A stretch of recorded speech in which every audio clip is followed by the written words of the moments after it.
자, 이제 강의를 시작해 보도록 하겠습니다. 자, 여러분들, 저는 상황 판단 강의를 맡은 김경훈이라고 하고요. 만나 뵙게 돼서 반갑습니다. 네.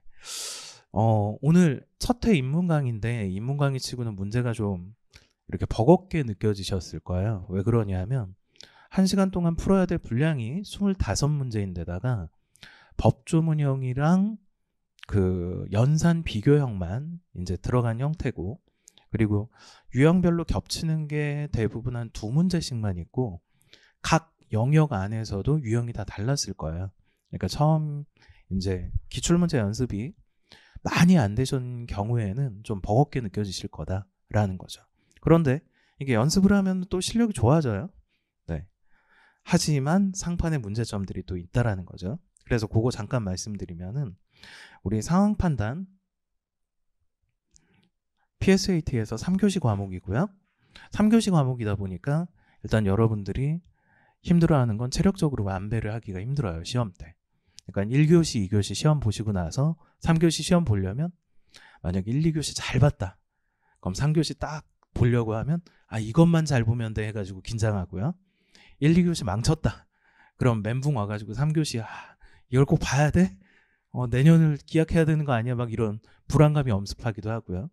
근데 그 이제 페이스 조절이 되게 중요하긴 한데 3교시는 특히 그래요.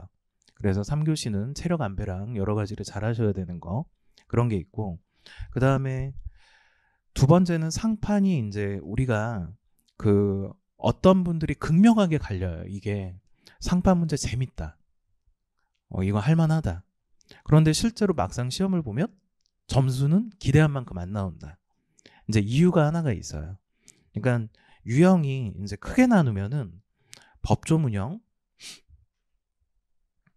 그 다음에 제시문형, 그 다음에 저는 연산비교,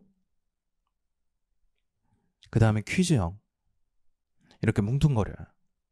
그런데 사실은 법조문형을 제외하고는 특별한 유형으로 나누기가 애매해요.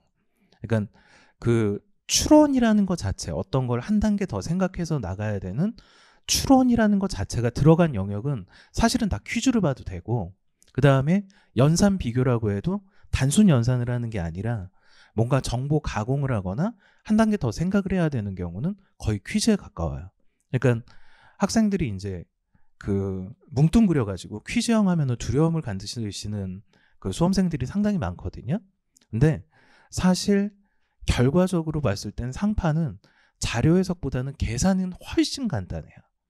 그러니까 자료 해석에 비해서는 계산은 훨씬 간단한데 약간의 아이디어 문제라는 거죠. 근데 힘든 이유가 뭐냐? 이 법조문형 안에서도 유형이 되게 다양해요. 그러니까 막 크게 나누면은 원래는 이제 예전 교재에는 자세하게 나눴거든요. 이렇게 나누는 게 의미가 없는 게 그 안에서는 뭐 규정을 분석하는 형태도 있고, 그 다음에 그 규정 분석한 거를 갖다 적용하는 형태도 있고, 그 적용을 할 때 연산이 들어가야 되는 문제도 있어요.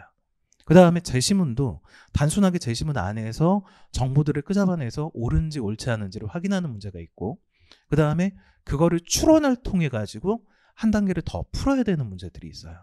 근데 그런 일련의 작업 자체가 퀴즈의 밑바탕에 깔려있는 논리력을 요구하는 거예요. 그러니까 이게 상판 공부를 하실 때 법조문형을 제외하고는 그 영역을 나눈다라는 것 자체가 사실은 좀 애매모호해요. 조금만 제가 설명을 덧붙여가지고 요건 퀴즈형으로 보실 수 있습니다. 그럼 퀴즈형으로 보여요.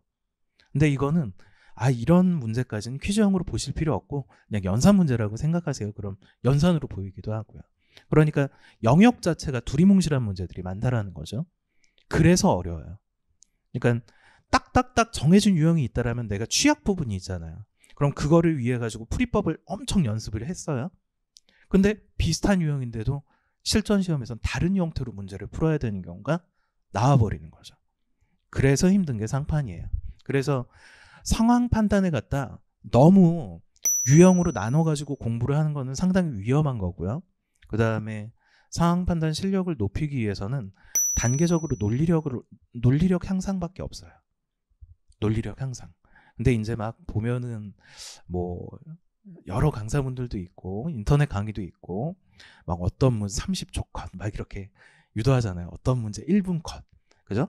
근데 그거 딱 보고 연습을 해가지고 막상 문제에서 시험에서 딱 적용을 하려고 하면 내 걸로 만들 수 있는 거 몇 개 안 돼요. 그렇잖아요.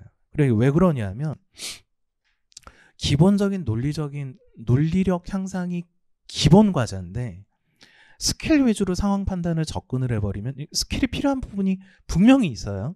분명히 있고 연습을 해야 되는 스킬이 있는데 어떤 문제 유형을 기억했다가 거기에다 스킬을 적용한다.